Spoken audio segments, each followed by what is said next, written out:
Assalamualaikum warahmatullahi wabarakatuh. Alhamdulillah. Alhamdulillahilladzi at'amana bi ni'matil iman wal islam. Wassalatu wassalamu ala Rasulillah Muhammadin wa ala alihi wa ashabihi wa man tabi'ahum bi ihsani ila yaumiddin. Asyhadu an la ilaha illallah wahdahu la syarika lah. وأشهد أن محمدا عبده ورسوله لا نبي ولا رسول بعده. وقال الله تعالى يا أيها الذين آمنوا اتقوا الله حق تقاته ولا تموتن إلا وأنتم مسلمون. Ma'asyiral muslimin, para bapak ibu jamaah salat subuh musholla Nurul Yamin Tunggul Paciran ingkang dirahmati dumateng Allah Subhanahu wa taala.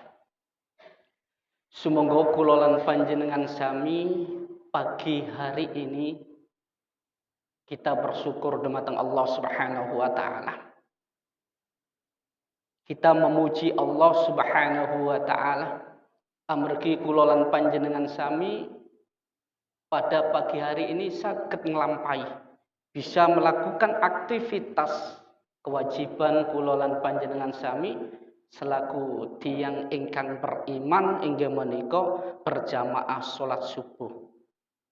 Mudah-mudahan apa yang kita lakukan pada hari ini dicatat oleh Allah sebagai amalan-amalan yang baik di dunia ugi benjing wonten alam akhirat. Amin Allahumma amin. Shalawat salam tidak lupa kita haturkan kepada junjungan kita Rasul Shallallahu Alaihi Wasallam.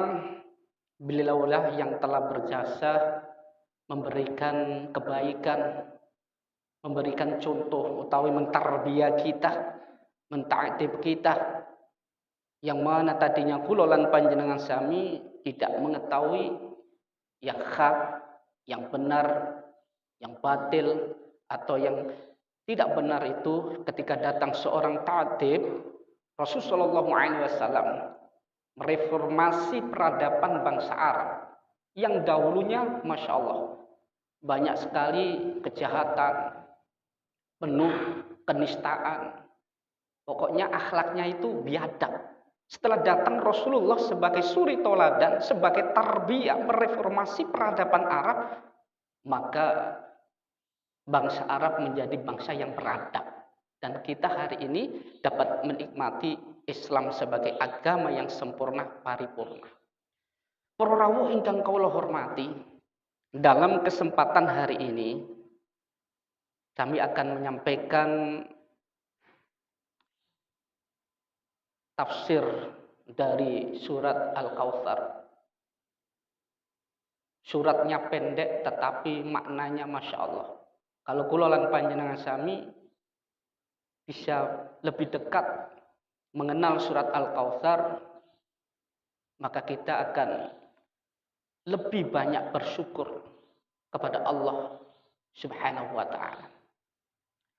Dalam suatu kesempatan ketika surat Al-Kautsar ini diturunkan oleh Allah Subhanahu wa taala di dalam kitab Ibnu Katsir,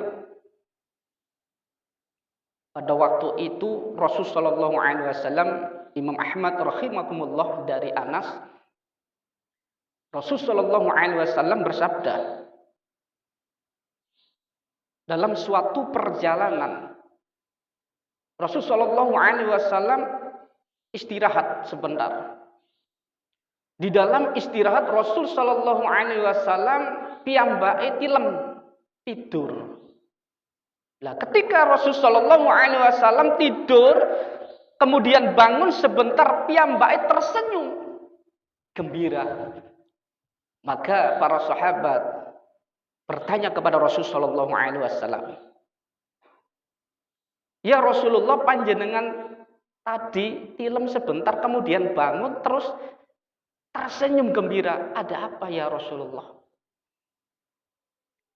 Maka Rasulullah Shallallahu Alaihi Wasallam bersabda, beliau mengatakan, tadi Allah Subhanahu Wa Taala menurunkan satu surah yang berbunyi Bismillahirrahmanirrahim, Inna a'tainakal kautsar. Maka para sahabat bertanya kepada Rasulullah, ya Rasulullah, apakah al-kautsar itu? Maka Rasulullah Shallallahu Alaihi Wasallam mengatakan, al-kautsar adalah sebuah telaga yang ada di surga. Yang mana telaga itu tempat penampungan air. Ya, bejana tempat penampungan air itu terbuat dari permata yang indah, mutiara yang indah, dan banyaknya bejana. Banyaknya penampungan air itu seperti banyaknya bintang-bintang di langit. Masya Allah. Para rawuh ingkang kula hormati, marilah kita kaji lebih dalam lagi surat Al-Kautsar ini. Allah Subhanahu wa taala telah berfirman, Inna a'tainakal kautsar. Inna, di situ ada nun yang bertasdid. Nah, nun yang bertasdid itu menunjukkan nun taukid. Napa maknanipun? Untuk menguatkan ayat salajengipun. Dan nah di situ menunjukkan domir mutasil.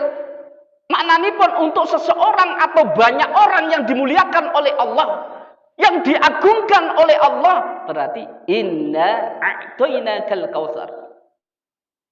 Sesungguhnya telah aku berikan nikmat yang banyak. Ibnu Katsir rahimakumullahu taala piyambake mengatakan, nikmat yang diberikan oleh Allah ada dua. Yang pertama adalah nikmat yang di dunia yang diberikan Allah kepada manusia. Ketika kulolan panjenengan sami hari ini, Allah jadikan perut kulolan panjenengan sami bisa menampung seluruh makanan. Baik itu nasi putih, apapun bentuknya makanan kita tampung. Dari mulai yang namanya minuman, dari mulai minuman suli sampai minuman-minuman yang lain kita tampung di seluruh makanan, yaitu di perut ini. Coba seandainya yang namanya perut ini kalau kulolan panjenengan sami tidak bisa mengeluarkan angin, maka perut kulolan panjenengan sami akan sakit, maka kita akan masuk rumah sakit. Ketika sudah masuk rumah sakit, apa yang terjadi? Berapa juta untuk bisa buang air atau kentut menikah. Ketika kulolan panjenengan sami diberikan oleh Allah Subhanahu wa taala pada hari ini bisa langkahkan kaki, bisa ayunkan tangan. Nikmat yang banyak yang diberikan Allah kepada kita. Coba seandainya dari rumah sampai menuju musola ini, terus kulolan panjenengan sami, kaki kita ini tidak bisa diayunkan. Tangan kita tidak bisa digerakkan, maka seperti robot. Apa yang terjadi? Nikmat yang banyak yang diberikan Allah kepada kita. Belum lagi kulolan panjenengan sami mulai wiwit kita lahir di dunia sampai hari ini, yang namanya nafas, Allah berikan cuma-cuma, tidak membayar sedikit pun. Kita diberikan oleh Allah Subhanahu wa taala bisa bernafas hari ini. Coba bayangkan, kita lihat saudara-saudara kita yang ada di rumah sakit hari ini terpapar yang namanya virus corona, piyambake membutuhkan oksigen karena pernafasannya terganggu. Kita yang di sini diberikan nikmat oleh Allah tidak membayar 100%. Tapi kalau kita melihat saudara-saudara kita yang ada di rumah sakit, berapa ratus, berapa juta untuk membayar oksigen. Nikmat yang diberikan Allah kepada kita terlalu begitu banyak sekali. Belum lagi kulolan panjenengan sami diberikan nikmat berupa rezeki yang datangnya dari lautan, yang datangnya dari daratan. Inna a'tainakal kautsar. Sesungguhnya telah kuberikan nikmat yang banyak. Laut, luasnya laut itu kita tidak ternak ikan. Kita tidak memberikan makan ikan. Apa yang kita lakukan? Kita datang di laut. Malam datang, pagi tiba, berapa banyak, berapa ton, berapa kintal ikan yang kita bawa. Kita tidak merawat yang namanya ikan. Kita tidak merawat yang namanya budidaya yang ada di laut. Tapi hari ini kita bisa melihat saudara-saudara kita sebagian merusak terumbu karang. Yang mana Allah Subhanahu wa ta'ala sudah berikan begitu nikmat berupa lautan yang indah, tapi tidak dirawat. Akhirnya apa? Terumbu karang rusak, yang terjadi lautan sudah tercemar, ikan-ikan sudah tidak bisa tumbuh banyak lagi. Maka carinya lebih jauh lagi. Tidak, kalau di daerah kita di sini saja sudah dapat di pinggir-pinggir, tapi sekarang nek pinggir juga ono sing jenenge iwak pleter, iwak pelengan, iwak sadar, jarang. Karena apa? Terumbu karang sudah rusak. Dirusak siapa? Kita sendiri sebagai manusia. Maka kalau kulolan panjenengan sami hari ini, kalau sudah diberikan nikmat oleh Allah yang banyak, maka mari kita rawat. Rezeki yang datangnya dari lautan, rezeki yang datangnya dari daratan, Allah berikan semuanya untuk manusia. Kalau seandainya yang namanya lautan itu, airnya itu dijadikan tinta. Airnya itu dijadikan tinta dan pohon-pohon seluruh dunia ini kayunya dijadikan pena, daun-daunnya dijadikan kertas untuk menulis nikmat Allah. Di ayat yang lain, wa in ta'udu nikmatallahi la tuksuha. Begitu besar, begitu banyak nikmat yang diberikan Allah kepada kita sehingga kita tidak sanggup untuk menghitungnya. Itu nikmat pertama kali ketika kita diberikan oleh Allah pada waktu di dunia. Inna a'tainakal kautsar. Nikmat yang kedua, ma'asyiral muslimin. Di dalam Sahih Muslim dijelaskan, inna a'tainakal kautsar adalah sebuah telaga. Sebuah telaga yang ada di surga, telaga yang indah. Yang itu diperuntukkan untuk Rasul Shallallahu Alaihi Wasallam bersama umatnya nanti. Airnya yang sangat jernih, tempat penampungan air terbuat dari permata yang indah, terbuat dari mutiara yang indah, dan banyaknya penampungan air itu, banyaknya bejana-bejana itu seperti banyaknya bintang-bintang di langit. Itu diperuntukkan untuk Rasul Shallallahu Alaihi Wasallam bersama umatnya nanti. Maka yang terpenting ma'asyiral muslimin, ketika kulolan panjenengan sami sudah diberikan nikmat di dunia berupa kesehatan, kita bisa bergerak dari rumah menuju musola, menuju masjid, menuju kajian-kajian, maka di ayat selanjutnya kita diperintahkan oleh Allah dua ibadah.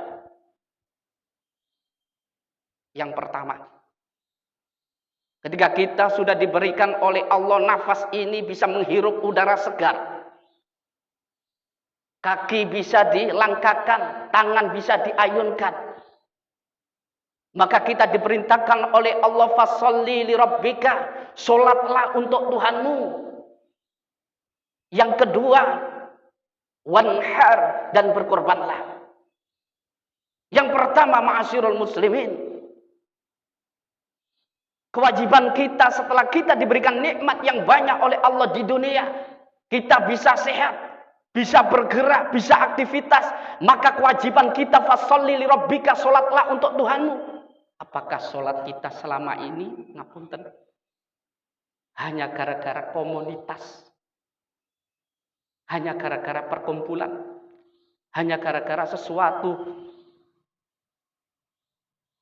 Marilah kita coba hari ini kita hadirkan diri kita.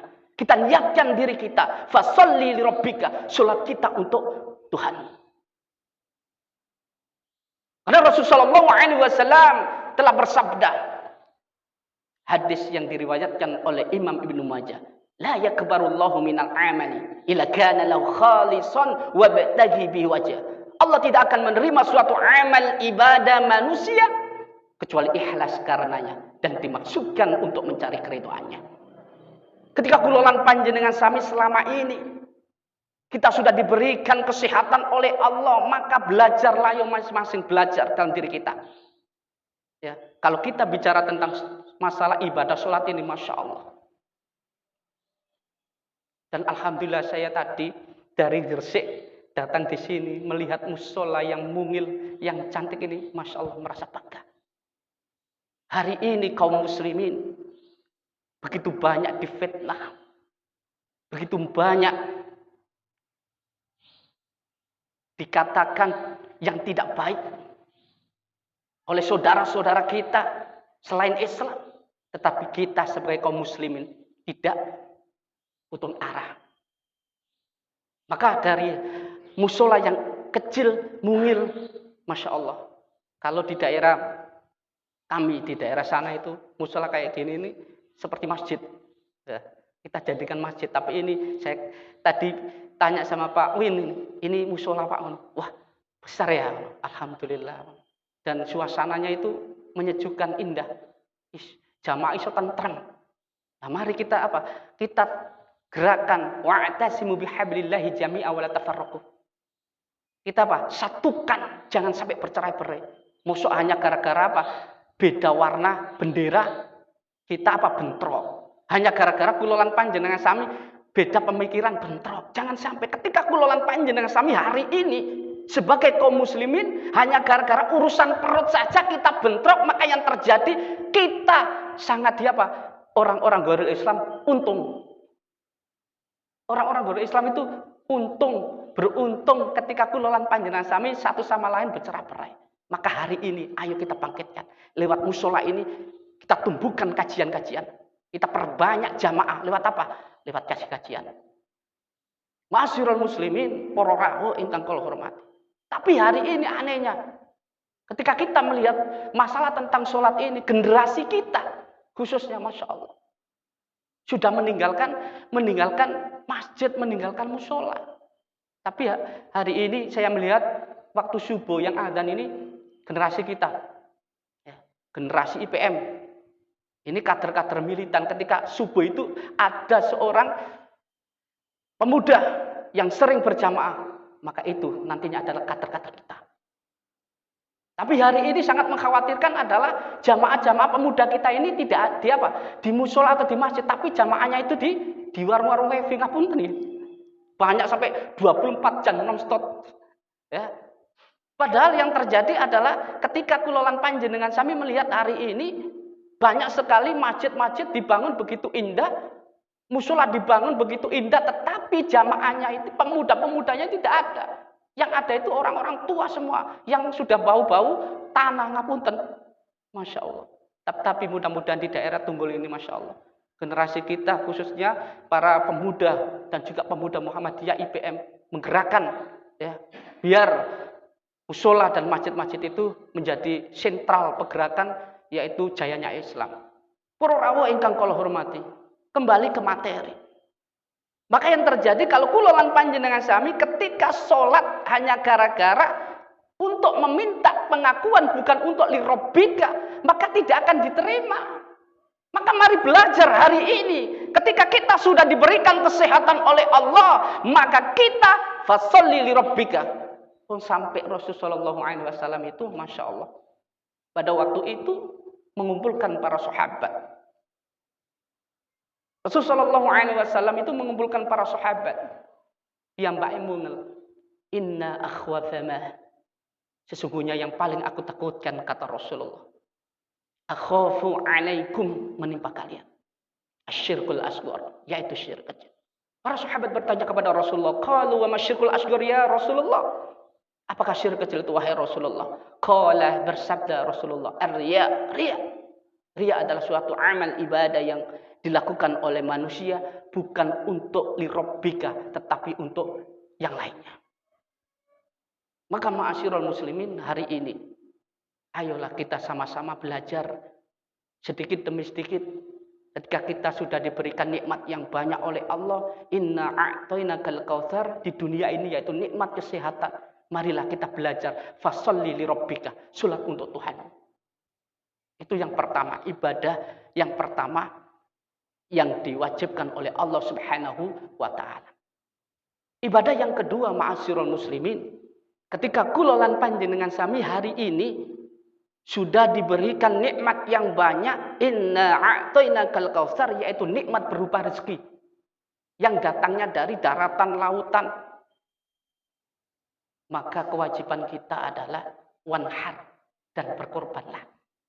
Sebentar lagi, 1 bulan lagi kita akan merayakan hari raya korban, penyembelihan hewan korban.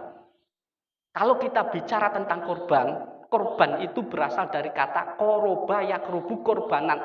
Artinya dekat, mendekatkan diri kepada Allah Subhanahu wa taala.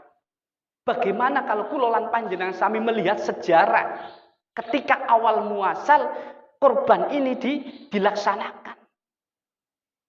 Korban tidak hanya dilakukan oleh umat Rasulullah SAW, tapi umat-umat terdahulu. Walikulli ummatin ja'alna mansaka.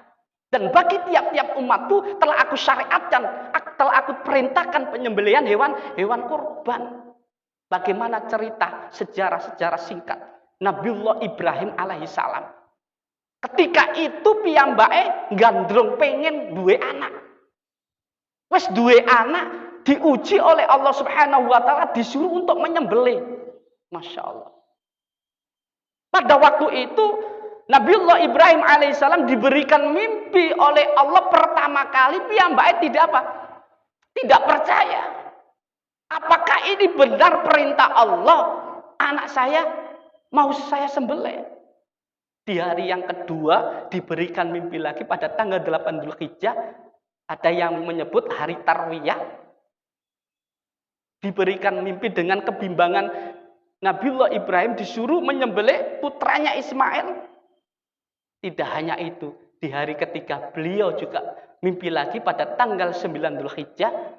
Maka 9 Dzulhijjah kita sebagai kaum muslimin yang ada di Indonesia ada keistimewaan 1 hari kita menjalankan puasa, yaitu puasa Arafah. Ini jangan sampai dilewatkan. 1 hari puasa kita akan memperoleh fadilah, yaitu dosa-dosa kita 1 tahun yang lalu akan dihapus oleh Allah dan 1 tahun yang akan datang. Maka ketika kula lan panjenengan sami melaksanakan puasa Arafah 1 hari, maka kita akan memperoleh keistimewaan fadilah. Keutamaannya yaitu dosa-dosa kita yang telah 1 tahun yang lalu itu dihapus oleh Allah semua. Dan 1 tahun yang akan datang. Masya Allah. Maka yang terjadi ketika kula lan panjenengan sami hari ini melihat saudara-saudara kita hari ini musim haji. Tapi keadaan kita sebagai warga Indonesia tidak bisa berangkat. Karena alasan-alasan yaitu corona. Dan mudah-mudahan Allah Subhanahu wa taala memberikan yang terbaik bagi bangsa Indonesia.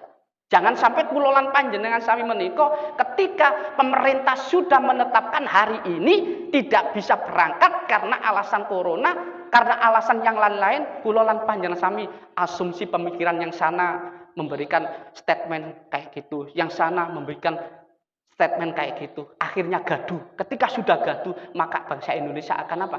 Akan berpecah belah. Maka ketika kula lan panjenengan sami melihat hari ini, ya, saudara-saudara kita yang tadinya berangkat tidak bisa berangkat, wis ngalah sik wong Islam. Tetapi ngalah bukan berarti apa? Mengalah bukan berarti kalah, tetapi kita menyusun strategi bagaimana umat Islam ini menjadi yang terdepan. Jangan sampai hanya gara-gara nggak bisa berangkat haji kula lan panjenengan sami, masya Allah. Tapi kita sebagai umat Islam harus apa? Mempunyai komitmen. Harus apa? Harus memberikan apa? Efek jerah. Ya, jangan diam saja. Tidak boleh diam saja. Kita harus menyerukan suara.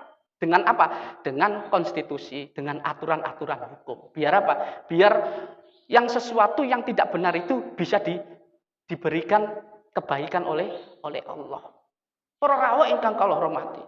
Maka yang terjadi ketika kita sudah diberikan nikmat oleh Allah yang banyak berupa rezeki, maka kewajiban yang kedua adalah wanhar, berkorbanlah.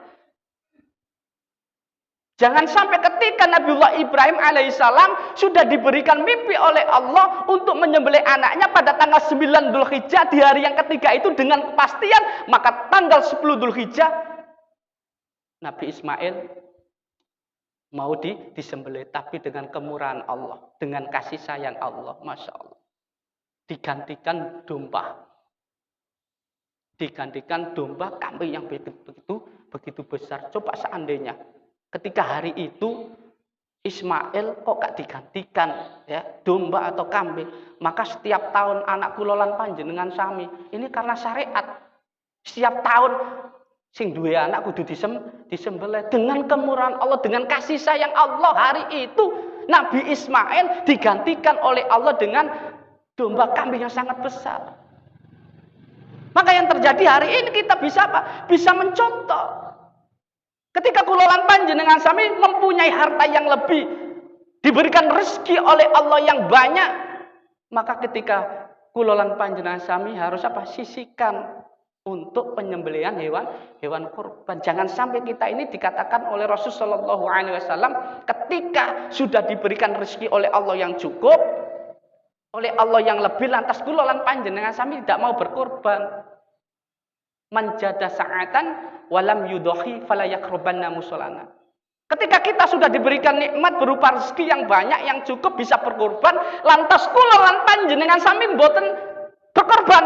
Kata Rasulullah, falayakrobanna musolana. Jangan dekat-dekat tempat sholat, miriyo sing ado. Lah ini peringatan penting kanggenipun tiang-tiang ingkang diberikan rezeki harta oleh Allah yang cukup lebih terus iso korban, lantas piyambake mboten berkorban, diusir bari Rasul, diberikan apa?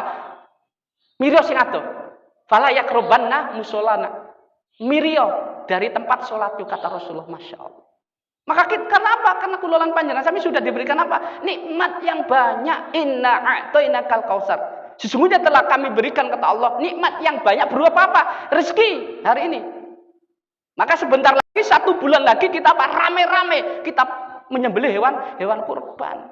Jangan sampai, Masya Allah, ngapunten gitu, ya, hartanya berada di apa? Di bank begitu banyak. Ya, punya tiap tahun rumahnya direnovasi, Masya Allah. Tiap tahun ya ada mobil baru ganti, tetapi tiap tahun untuk korban piyambake mboten. Nah ini sangat apa yang dikatakan oleh Rasulullah, fala yakrobanna musolana miro sing ado. Para rawuh ingkang kula hormati, marilah dalam kesempatan ini, ketika kulolan panjenengan sami sudah diberikan oleh Allah nikmat berupa rezeki, maka kita di dalam ayat ini dijelaskan yaitu wanhar dan berkorbanlah. Maka ketika kita sudah dua ibadah itu sudah dilakukan, sudah kulolan panjenengan sami lampahi, ketika diberikan nikmat berupa kesehatan kita fasholli li rabbika, ketika diberikan rezeki, nikmat rezeki kita wanhar, maka di ayat yang terakhir inna syani'aka wal abtar. Sesungguhnya Muhammad, orang yang membencimu akan terputus dari rahmat. Ketika ayat ini turun, kebetulan Rasulullah SAW itu dihina, difitnah oleh orang kafir Quraisy. Rasulullah abtar, Rasulullah terputus, Rasulullah tidak mempunyai generasi penerus. Maka Allah Subhanahu wa taala mengatakan dalam firman-Nya, "Inna syani'aka wal abtar." Sesungguhnya Muhammad, orang yang membencimu akan terputus dari rahmatmu. Ketika kulolan panjenengan sami hari ini adalah suri toladan kita adalah Rasulullah. Amalan-amalan yang dicontohkan oleh Rasulullah kita ikuti. Maka ketika kulolan panjenengan sami bisa melakukan fasholli li rabbika wanhar, salat untuk Tuhanmu, menghadirkan penghambaan kita, terus wanhar untuk mendekatkan diri kepada Allah, maka ketika kulolan panjenengan sami hari ini difitnah oleh orang yang tidak suka dengan amalan-amalan kulolan panjenengan sami, tidak suka dengan panjenengan sedaya, maka orang-orang yang membenci kulolan panjenengan sedaya piyambake akan terputus dari rahmat Allah Subhanahu wa taala. Maka marilah dalam kesempatan menika, ketika Allah Subhanahu wa taala sudah menurunkan Al-Qur'an sebagai aturan hidup, ketika Allah Subhanahu wa taala sudah menurunkan Al-Qur'an sebagai petunjuk, maka marilah kita sama-sama surat Al-Kautsar ini sebagai evaluasi kulolan panjenengan sami. Ketika kita sudah diberikan oleh Allah nikmat yang banyak di dunia dan besok insya Allah yaitu telaga Kautsar, maka kita jaga fasholli li rabbika, salat kita untuk Tuhanmu, dan wanhar berkorban kalau kita mampu. Maka ketika itu kita dilakukan, maka kita akan mendapatkan apa? Bonus, yaitu siapa saja orang yang membenci kita, yang memfitnah kita, piyambak akan terputus dari rahmat Allah Subhanahu wa taala. Para rawuh ingkang kula hormati, ngapunten nggih sekedhik ingkang saged kula sampaikan. Mudah-mudahan bisa bermanfaat nggih kangge pribadi saya khususnya dan para jamaah. Apabila di dalam kami menyampaikan ada salah kata, salah ucap, kami pribadi mohon maaf yang sebesar-besarnya. Marilah kita tutup dengan doa kafaratul majelis. Subhanakallahumma wa bihamdika asyhadu an la ilaha illa anta astaghfiruka wa atubu ilaik. Assalamualaikum warahmatullahi wabarakatuh.